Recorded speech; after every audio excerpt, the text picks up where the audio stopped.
According to Barna, 95% of all Christians have never won a soul to Christ. Let's change the stat. Welcome to GoCast, a podcast designed to inspire and equip pastors and leaders to lead soul-winning churches. We have a mission to go and make disciples. This is GoCast. Hi, everyone. Welcome to GoCast. I'm your host, Kelly Stickle, and I'm joined, as always, by my friend and co-host, Tim Tribble. Welcome, Hello. Tim. How are you doing today? I'm doing very well, thank you. Awesome. Well, I am so excited about today's podcast. We have my friend Brandon Stewart on the program, and he's the founder and leader of Leading Second, which is an amazing organization that he acts as a consultant and support system for church staffs. And he works with those who are in, as he calls, the second chair, those who are in a support role in the churches. And he does an amazing job of equipping staff and that. So I'd encourage all of our listeners and those watching to go to leadingsecond.com and learn a little bit about Brandon and his ministry. It is well worth it. Yeah. I asked him, and I thought it was fascinating, asked him what it would be like as a second chair leader in a soul-winning church when maybe somebody who's in the second chair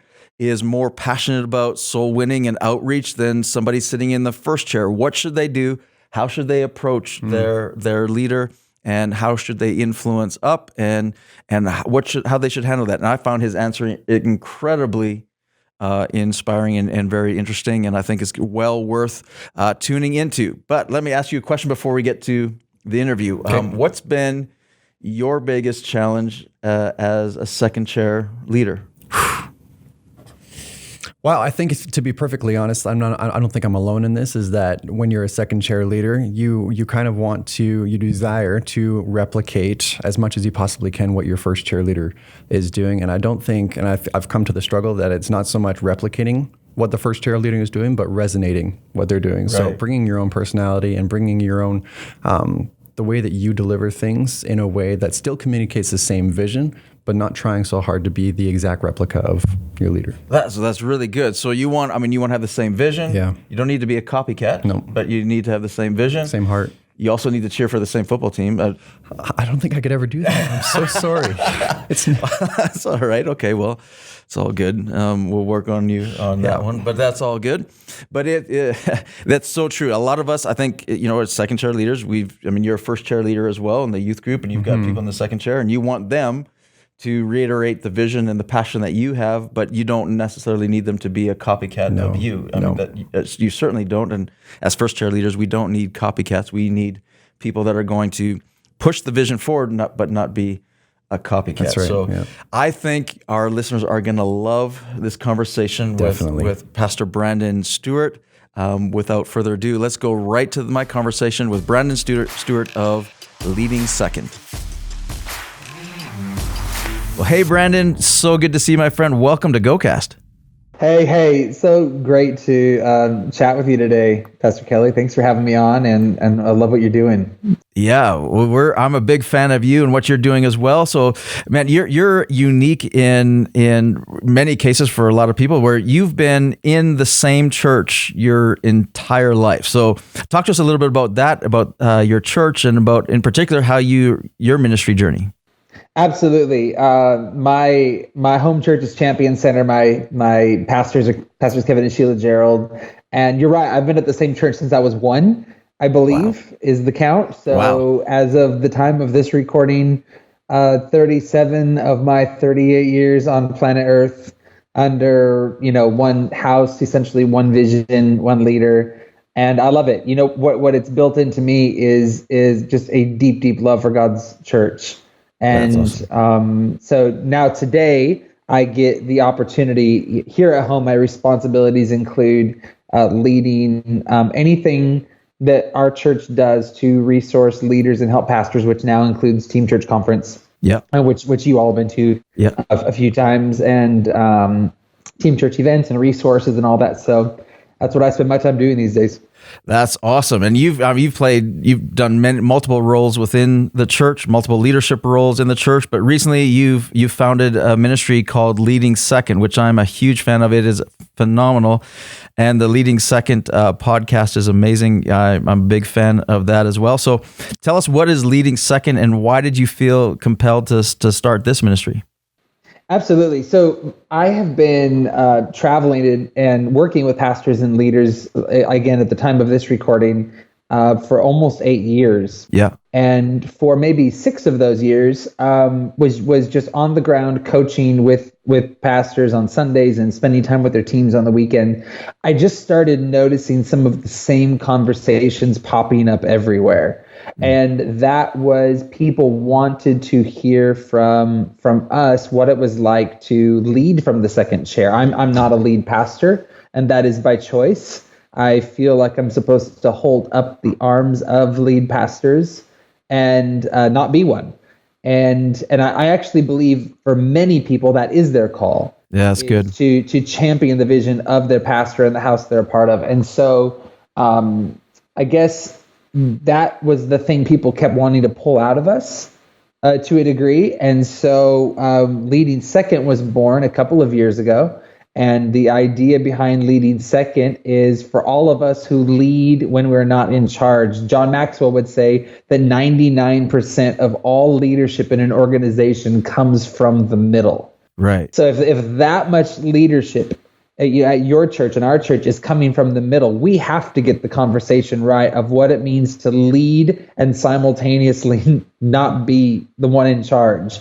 We serve a vision bigger than ourselves. Yes. And every day I lead a vision that ultimately is coming from my pastor. And so there's just unique dynamics and tensions to that. And we decided to put it together in a way that really champions the people and the voices that want to get it right, that want to lead well and lead healthy in the second chair. So Leading Second was born. It's kind of a child of Team Church. And those are my 2 kids, I guess, if you want to put it like that, that my wife Lindsay and I spend our time leading and taking forward. That's awesome. It's amazing. I think it's an amazing opportunity for a lot of leaders who are leading from that 99%, like you said. And I think it's a great resource for all of them and those listening or watching. Who are leading second. This is a great resource that you guys all need to get a part of. So, but what are some of the resources that you provide for those leading from the second chair? Yeah, Leading Second has a couple of pillars to it. The first one would be our resources. We have a growing arsenal of resources that are all available free of charge for churches everywhere. That includes our weekly podcast, as you've already mentioned, the Leading Second podcast. It also includes a free online course. So we have a professionally produced 6-part online training course that churches can use in group or individual settings. And it's basically, consider it like a little on-ramp for leaders into your world to teach every leader that is leading at your church or in your context how to lead from the second chair. Right. And that's available no charge. And so we have resources. We have coaching groups as well, which are online small groups with myself and other coaches through Leading Second. And that is a monthly get in the leadership gym, do your push-ups, stretch, grow, that sort of an environment on video calls. And then we participate in all Team Church events. That's awesome. So we have sessions at all events as well. So lots going on, and a growing arsenal there just to serve churches.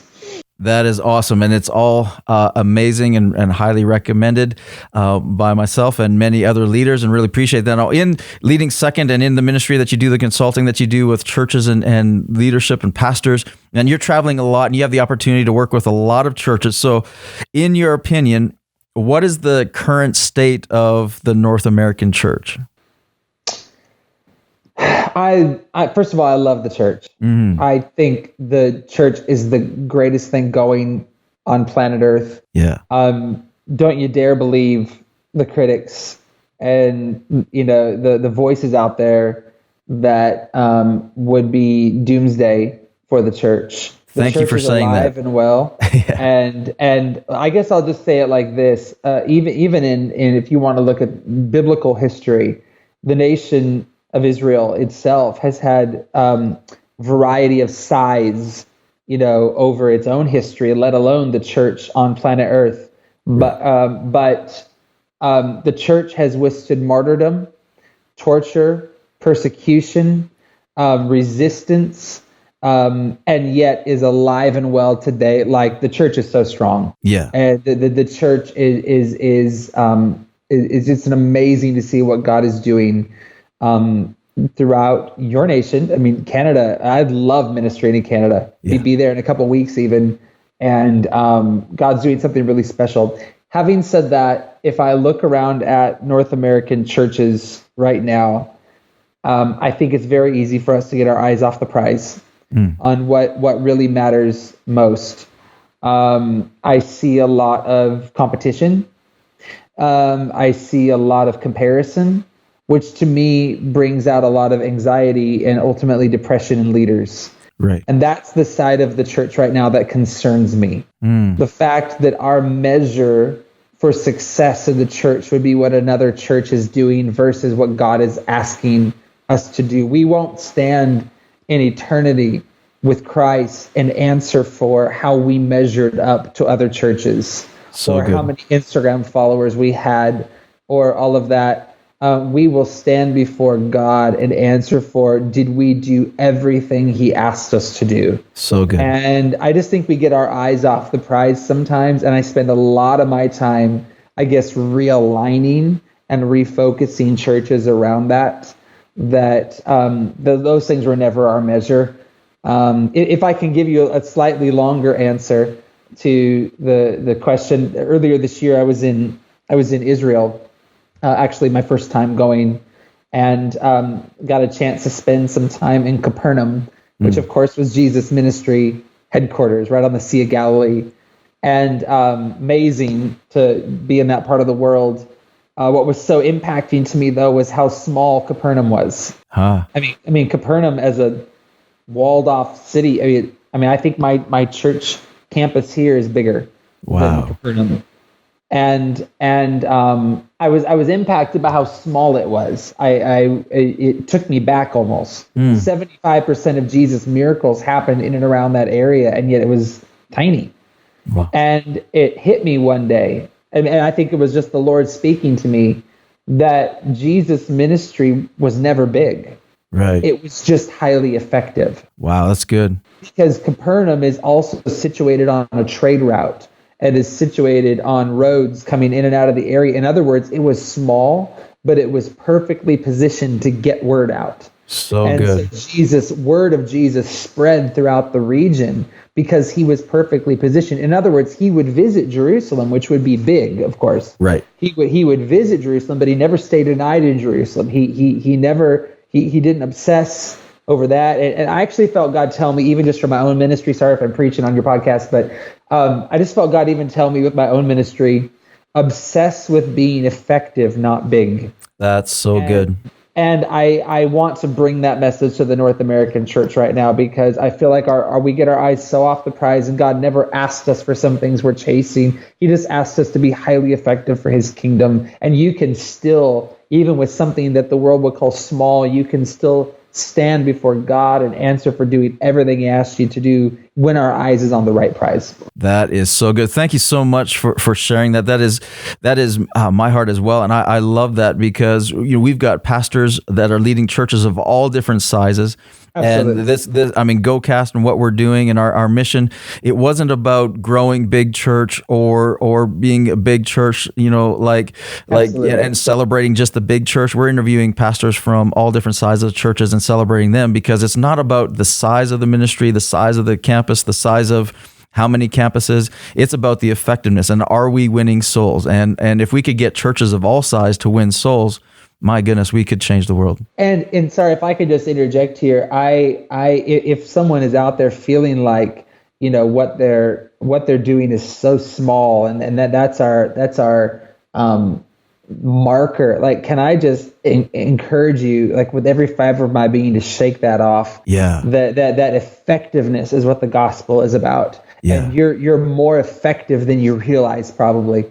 In reaching people with the gospel. Yes. And some cities, some towns, people come to live, other cities and towns, people will just be in for a season of time and they'll move on somewhere else. Right. But both are needed in people's journey of finding Christ and meeting Christ. And so, yeah, I hate what comparison does to leaders, and I hate what it does to get us off of, I think, what God is really asking us to do for his kingdom and winning souls and building the church. That's so good. And I think, the comparison trap is that much more tempting today than ever before, because we do have access to social media, we do have access to news immediately at our fingertips. We can see, I celebrate, I love Easter Sunday, because Easter Sunday afternoon or Easter evening, you get all these churches bragging about their big attendance and their how many salvations and baptisms, all the rest of it, and you're going, wow, this is awesome, and I love it. But at the same time, you're going, oh, could we have done better? Or what about us? And totally. When I thought we were celebrating, and then till you feel that little twinge, and all of us feel that battle. So I think what you're saying is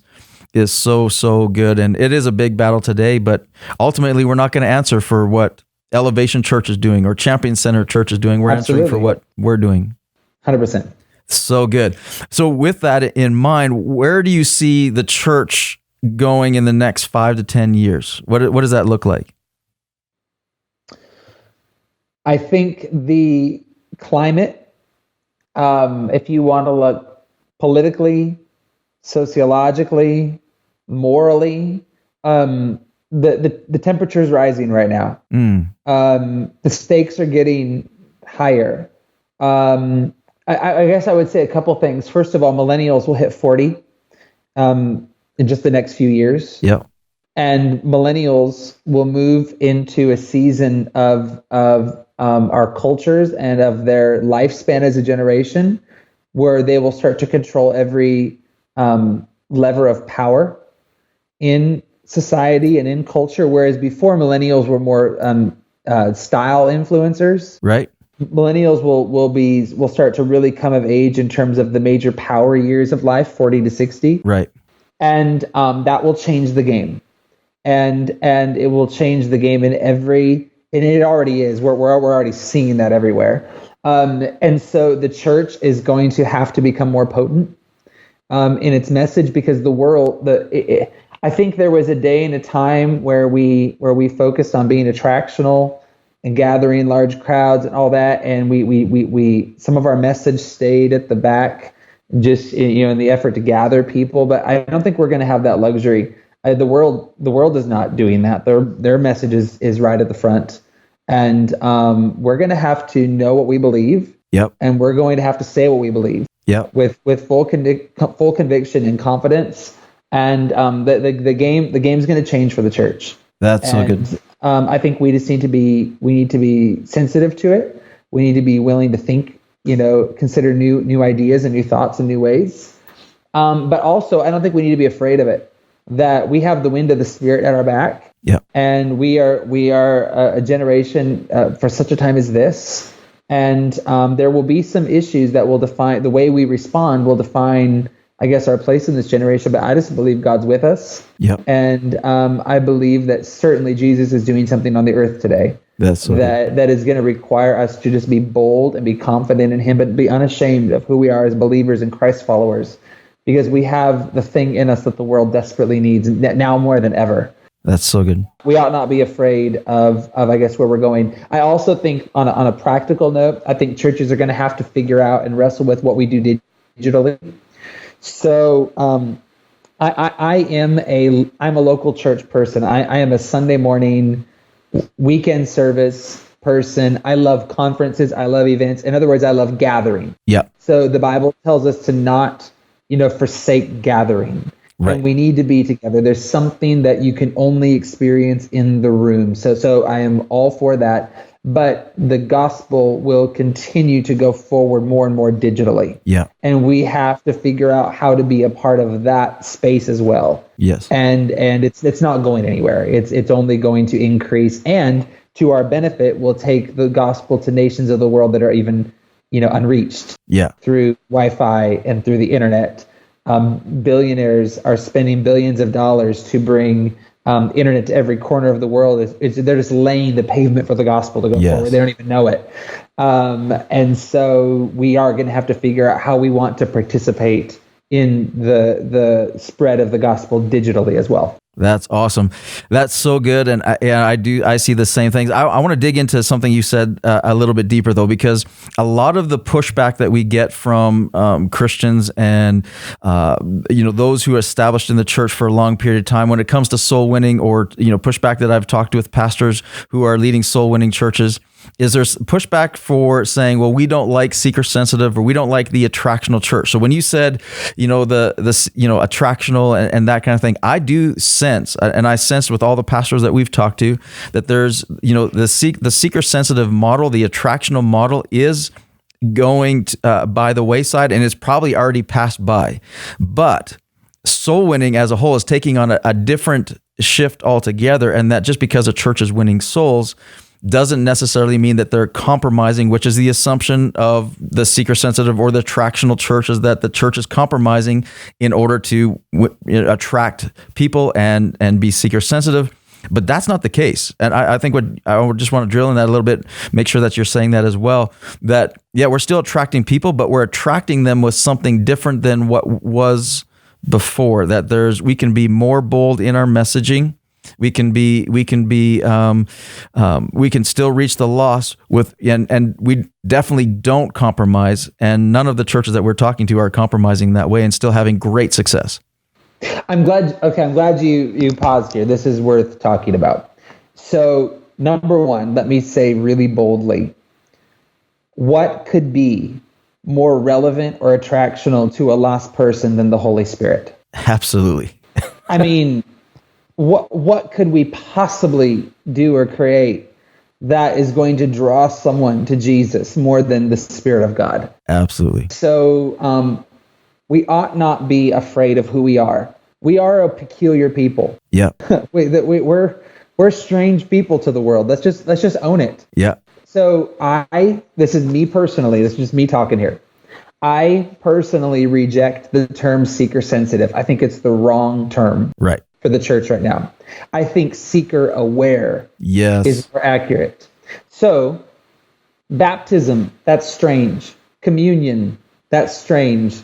Faith in Jesus that gives us eternity, that's strange. I mean, go down the list. It's strange. We can't apologize for it, nor should we, but we can explain it. Right. And so I think seeker aware means to me that we're going to be who we are as the church, but we're going to be aware that there's always people in the room that don't have context for what we're doing, so we need to explain it. Right. And we need to help bring them along the journey. So that's the first thing I would say is I usually coach churches to embrace seeker aware, because every church has a shallow end and a deep end. Right. Every church has a crowd and a core. Right. And you need both. You want both in your church. You can't have all core and you don't want all crowd. So you need both. The idea isn't that we take people and just immediately dunk them in the deep end. Yeah. They need a transition. My daughter right now is in swimming lessons, and she can jump in the shallow end just fine right now, but the deep end still scares her. So, and she's taking lessons in order to get ready to handle the deeper stuff that I'm sure in no time she'll be diving straight into the deep end. So. The best churches are just ones that provide great transition moments for people and great handles and great training. We're not afraid of the deep end, but we're going to help you get there. Yeah. And we live and build our churches out of the idea that everyone can take their next step along the way. So I still agree with a multi-phase, multi-dimensional approach to assimilation and church growth. People need help getting into the deep end, but we ought not be afraid of the deep end because it's the place of transformation in people's lives. And maybe that just gives language to someone. Yeah, very, very well said. I couldn't agree more. I think that it needs to be said because I know there's lots of conversation going in there, and I know there's people that are hesitant about saying, okay, I want to see souls, we want to see the fruit, but man, we're afraid of, we don't know how, or we're afraid of having to give something up in order to do that. You're not saying. Let me say this. Yeah. We say both. We say absolutely both. You're not giving up one for the other. No, absolutely. The gospel is big enough to be both. Think about the disciples themselves. The disciples themselves on their day of calling, the call was follow me. That's all they heard. Follow me. And so they spent the first days or weeks or season of ministry with Jesus following, picking up basketfuls of bread, when he multiplied bread to feed thousands, and like they were ushers, they served, they were event planners, they were, whatever, they followed Jesus. But in Matthew 10, we see the transition moment where follow me became die for me. Right. And Jesus in other words, they didn't encounter Jesus on day one saying, die for me. Right. It was a multi-step seasonal approach, but make no mistake, Jesus asked for everything. Yeah. And he got them there over time. And so I've just always been compelled about that in our churches, we have to start with follow me, but we can't leave people there. We leave so much on the table when we leave people and just say, follow me. Like, we have to lead people to a place of greater contribution, right? To, for the sake of the gospel. So good, so good. It reminds me of John, one of Jesus' disciples. He writes in verse 21 of the very first chapter of John, right? He says, he remarked about Jesus. He said, it is so unusual to find somebody like Jesus who was full of grace and truth. And I think they encounter people that are full of grace but had no truth, and you encounter people that are full of truth but no grace. And he says Jesus was full of grace and truth. He didn't leave one out, or wasn't off balance. He had that in perfect balance. And it's interesting that grace, like you're saying, was the first thing mentioned too. And we can't expect the same things of people who are in the shallow end, that we can in the deep end. And if we forsake one for the other, I've been in church for 37 years. If I wasn't challenged now in my faith, in my sacrifice, in my giving, for context, I'm a volunteer staff member at my church. I'm not paid by my church. I everything I do at my home church, everything with Team Church is as a volunteer. Wow. It's multiple hours a week, sometimes 10 and 20 hours a week. Yeah. If not entire weeks. Yeah. Thank God I'm blessed to be able to do that. And God has made a way for us to be able to do that. But if I didn't have that challenge in me, I'm thankful for a pastor that asked me to go further. I need the deep end. I need that deep end challenge. But someone who's new to our church this weekend, they're not going to hear that. They just need to hear a follow me call. Yeah. And that is enough for them for that day to just hear that they can have new life in Jesus. So I hope people can just get their head around the idea that it's both. The gospel is big enough for both and potent enough for both. That's so good. I love that. All right. Let's shift gears a little bit. At GoCast, we're on a mission to inspire and equip leaders to lead soul-winning churches. So the goal of the podcast is to provoke soul winning that in the local church, and we're excited about what we're doing and what we're seeing already. But I need your help, Brandon. All right. Okay. What would you say to the second chair leader who's inspired to see more souls saved in their local church, but they don't feel like their pastor has the same passion, or they're not seeing the same urgency from their pastor to do the same thing, or they're seeing like a reluctance to change or to do that, and they're feeling this urgency and going, "Would you please talk to my pastor?" Right? But what should they do if they're stirred in this passion, but their leader isn't? Okay, I'm so glad you brought this up. I want to offer you a big thought to any second chair leader listening today. I believe that our pastors are the ones who will stand before God and answer for how they led our churches. Mm. So our pastors will stand before the judgment seat of Christ and answer for the yeses and the nos that they made in their leadership decisions. I truly believe with every fiber of my being that those of us who signed up to serve our pastors, and for those of us who signed up to lead from the second chair and were called to lead in the second chair, I believe we will sit before the judgment seat of Christ, and we will answer for how we created alignment toward the vision that was in our pastor's heart. Wow. I believe that is what God is asking for us. As in other words, my pastor, God has entrusted him with vision. God has entrusted him with something to do for the kingdom of God, which, can I just add a side note, Pastor Kelly? I have not stayed planted at the same church for 37 years because I've always agreed with my pastor. Right. Like, is that okay to just put out there? I haven't stayed planted at the same church for 37 years because I thought we always did everything perfect. Yeah. Because I thought we always made the right decisions. Right.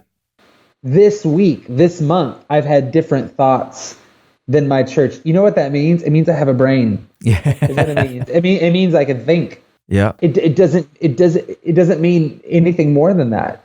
But I really believe that as a second chair leader, I am called by God and will be held accountable for how I created alignment in the house. Yeah. Unity in the house.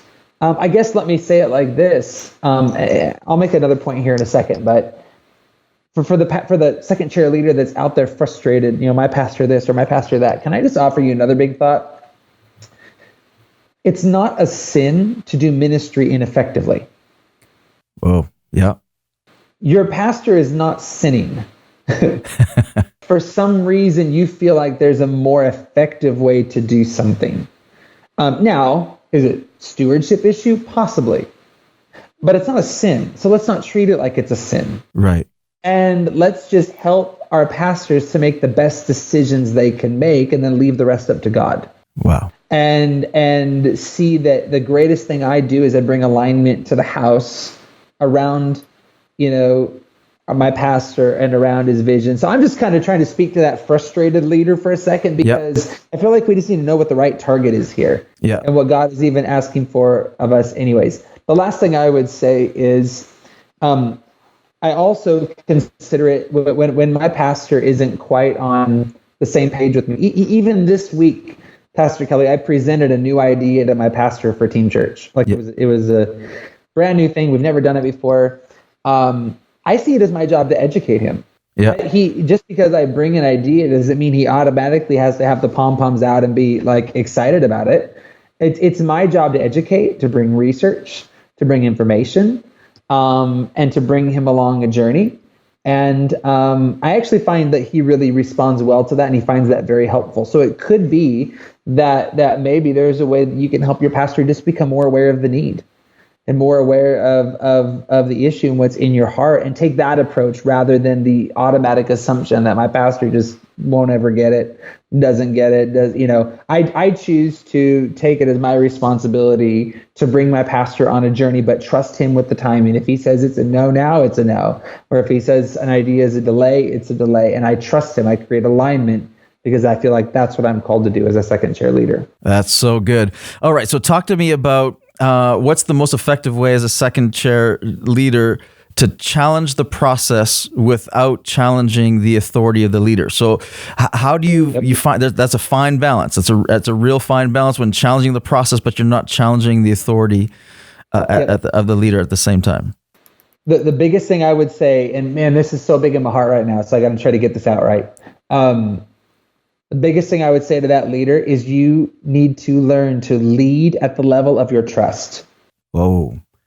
Lead at the level of your trust. In other words, for those of you who are younger in ministry, you're in the first 5 and 10 years of ministry, serving in your church, you don't have the trust built up that some of us do. I've been on team in some capacity for 18 years. Right.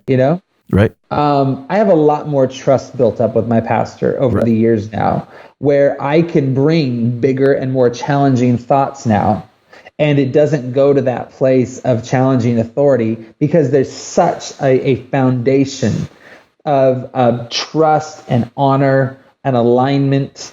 But I couldn't do that a lot of years ago. Wow. Yeah. And so you need to play the long game with your pastor and with your church. If you see something and it's big in you and you want to bring it to the table, it may not be an idea for today. And I can't encourage you enough to lead at the level of your trust. And if you don't have the trust to bring the idea, you wait until you do. Right. And I'm not sure if you've ever heard the idea, Pastor Kelly, the idea of in your life, the circle of concern versus circle of influence. Yes. Yep. And many times this frustration comes out of the idea that we want to bring ideas or bring things to the table that are that are inside our circle of concern. They matter to us, but they're outside of our circle of influence. They're beyond our ability to do something with, and that's frustrating. But I've just seen it as my job over the years. If I'm in that position, it's my job simply to grow my trust and grow my influence to the point where I can then bring that idea. Right. But if it is outside of your level of trust with your pastor, it could be viewed as a challenge to authority, and no idea is worth that. Right. That is so good. All right. So let me push into something a little bit, because the buzzword in Christian circles and in certain movements more than others is, pastors will preach it a lot and leaders will teach it a lot, but the buzzwords are, honor, submission, loyalty, don't have the Absalom spirit, don't be rebellious, this kind of thing going on and on. So, all right. So push into that, because in my opinion, I've seen a lot of that teaching abused in a way, and that's used almost to manipulate people. Give us a definition of honor in this context and say, how do I honor my leader? I don't have to agree all the time. How do I be loyal with even though if I need to challenge the process, how can I be loyal and challenging the process? Because some people got preached at it so much that they feel like I can't challenge the process because that would be disloyal or that would be dishonoring. So talk to us about that. I would ask you two questions for those of you that find yourself serving in any imperfect environment under a leader, which, by the way, is like... It's all of them, yeah. All of us. I haven't met a perfect leader yet. Hope my pastor skips this episode. So, number one is, I would say, did God call you to be at that house? Yeah. Like, I'm not at my church because I'm paid. I'm not at my church because I have opportunity. I'm at my church because God assigned me here. Right. And I know that. Yeah. And I'm anchored in that. And because I'm called by God to be here, my anchor is unmovable. And that is the way that I feel like I please God, is I stay put in the environment that He has asked me to serve in and asked me to be in. And traveling, just being real, I get invitations all the time to go places, do things, move places, whatever. And I think I've proven I'm not interested. Yeah. Because not unless God moves me. Yeah. So I would just ask somebody, first of all, why are you even at your church? Are you there because you had an opportunity and you got hired? Or are you there because God called you to be there? So good. If you're there because God called you to be there, you can weather these storms. That it is not too much for you. Yeah. It is not too much for God, which leads me to my second question. Anytime someone is bumping their head with authority, I would say, really the question that comes down to is, do you trust God? I did not ask you, do you trust your leader? I'm asking you, do you trust God? If you trust God, you can submit to authority. Right. Because you can trust that God ultimately establishes authority, and God can use this situation, the season you find yourself in, for the good or for the bad. So it really is not a question of whether you trust your leader or not. It's really a question of, do you trust God? Wow. If you were to rebel, go your own way, stand up for yourself, all that, you actually end up rebelling against the very authority of God, which I'm just going to make a bold statement here, but look it up in Scripture. The story and the narrative of Scripture is God goes much more harshly against rebellion than He does sin. Yes. He provides grace for sin. Wow. Takes out rebellions. Yes. And I would just ask yourself really honestly, like, do you trust God? Because God makes a way for people that love the house, that love their pastors. In fact, even Solomon asked for wisdom. God granted him wisdom. And then what happens? Solomon finds himself in a situation where two moms come to him, both claiming the baby was theirs. Right. And so Solomon in his newfound wisdom said, all right, cut the baby in two. They can each have a half. And of course, you know the story. One mom said, sure, do it. Yeah. I'll take my half. And the other one said, no. Don't cut the baby. Keep it together. She can have it. Right. Rather.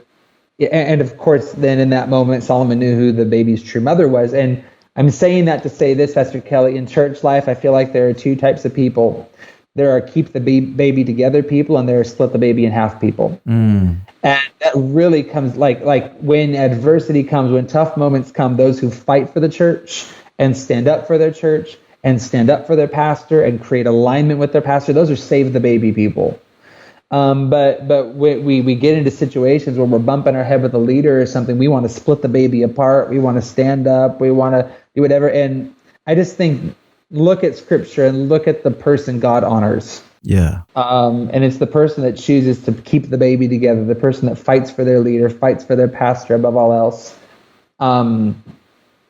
That is there a time and a place to transition? Sure. Is there a time and a place to move? Sure. But I just believe that God can use you right where you're at. And if submission isn't a sexy word these days. But that doesn't mean it's not a biblical word. No, it's true.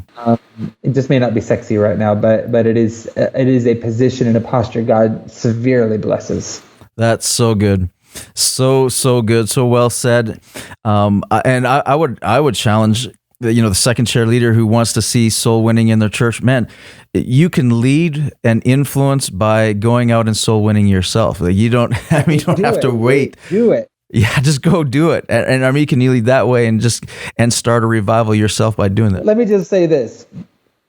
I don't know one pastor out there that would be adversarial toward a second chair leader going out and winning people for Christ, building the church and building their team. Exactly. So if your pastor doesn't see it, it's probably just because you haven't led him to the place of being fully aware of needs or opportunities, but just go do it. It's the gospel. The gospel works.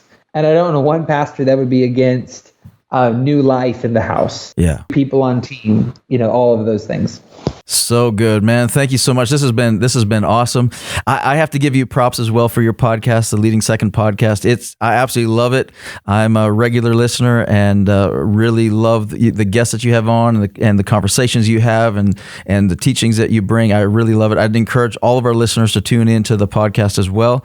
Where else can our listeners connect with you online and follow Leading Absolutely. Second, follow you? What's going on? Yeah, leadingsecond.com and Leading Second on Instagram are our greatest places of connection. You'll see all avenues of involvement in our tribe online at Instagram and on our website. My Instagram is Brandon M. Stewart.